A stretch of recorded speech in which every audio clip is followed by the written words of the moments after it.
Welcome to Ken Reviews. I'm Ken, Mr. I'm gonna play it so you don't have to. And this is a review for Prince of Persia, The Lost Crown.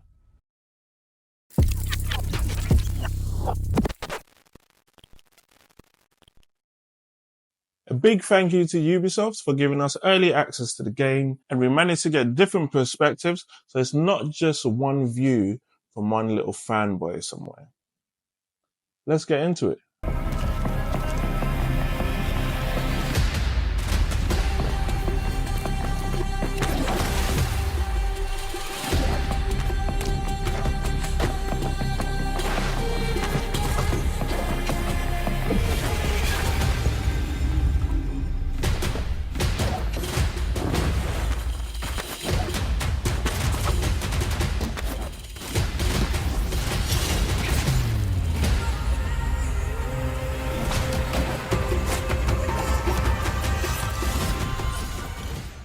If you've played any of the previous Prince of Persia games, none of it is connected, well, as far as we know, but this has all the fundamentals of a Prince of Persia game. You control a warrior, his name is Sargon, and the prince has been kidnapped, and it is your job with your team to try and retrieve the prince.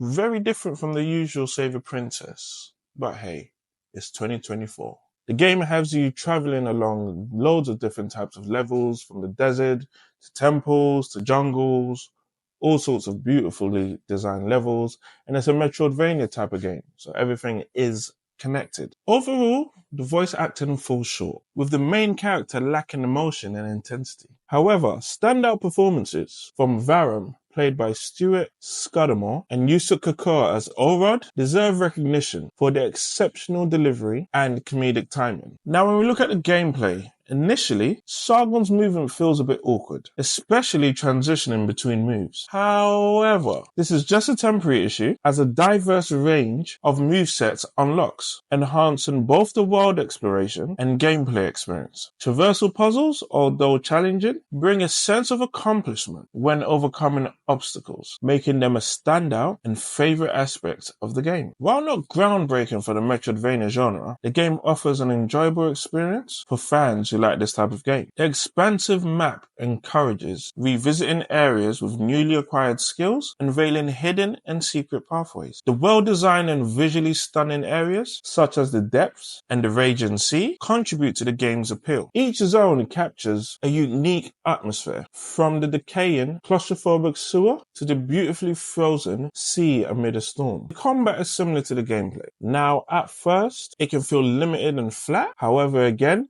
as you keep going along and you unlock new moves and skills, the combat really starts to click. Each new move offers a unique way to deal with any sort of encounter. This is especially prevalent in boss fights, easily the hardest aspect of the game, and we only played it on the medium setting. So how much more on the harder side? Each boss will test your skills and ability to think through these fights logically. A seemingly impossible move to avoid can be dealt with by freezing yourself in a point of time, leaving behind an astral projection of yourself to snap back to where the danger has passed, which is just one of the skills to mention. You're given the standard abilities of block and parry to begin with, but slowly you unlock skill after skill. The special moves you can get by defeating special bosses or opponents, in this instance, are called Afro Abilities. They're unique and very stylish in their deployment, and the animation for these moves look awesome. Think comic book style presentation mixed with like a finishing move from Street Fighter.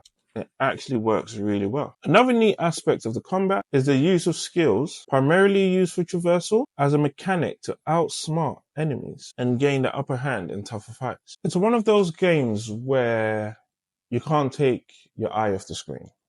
You have to be alert for every encounter, for every enemy, whether big or small, because each opponent serves a certain level of challenge.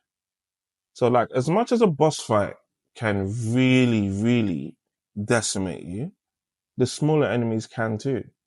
So there's a lot of patience, timing, and skill involved. Talking of enemy types, another great thing to shout out are the enemy designs. There's tons and tons of variety, and each zone has its own set of enemies. Like, no two areas have the same kind of enemies, and it makes each enemy are unique to their own area kind of thing. In many metroid-vania games, even Super Metroid herself, Castlevania, the story always takes a backseat. In fact, in this, I couldn't really put it down. I can honestly say I'm happy there are more collectibles to collect and a few other bits that we need to do to get that platinum, as the idea of the world of this Prince of Persia game is a delight. But no, we don't go back for the story. Yes, the story is tropey. Yes, the voice acting can be a miss at times, with some notable exceptions. But my days, what a joy it was to jump, skid, transport, zip, just all around this exquisitely designed map. Plus that feeling you get from beating that one difficult boss that took you 19 times, not me, definitely not me. Or that perplexing and testing puzzle. There's enough challenge here for anybody and everybody. As far as the genre goes, I would say the traversal and the combat is up there with the very best. So what did we like about the game? Complex yet satisfying combat, incredibly well designed whilst challenging traversal puzzles, great enemy variety, a huge and beautiful map, and gorgeous animation and graphics. What we didn't like, dialogue was meaty, flat, uninteresting, no life, and could have been way better. A lot of the backtracking made it a bit tedious, but hey, it's a metroid-vania. And once you load this game up and you know what these are about, it's what you signed up for. It's very simple. If you're a fan of Prince of Persia, that won't be enough. You need to be into your Metroidvania games for you to really, really enjoy this. And there's a lot of challenge there for anybody. If you're looking for something easy to just walk through, this is not the game for you, even on the easiest setting. But if you want something that lets you think, use logic, something that's satisfying and keeps you on your toes, this is a game for you. Because from the simple parries to all the complicated puzzles, you'd really enjoy it. If you're trying to follow the story of a Prince of Persia continuation, forget about it. This is not it. It's not connected. It's totally separate. And the story here is okay. Gameplay is where it's at. So I'd say definitely play this one.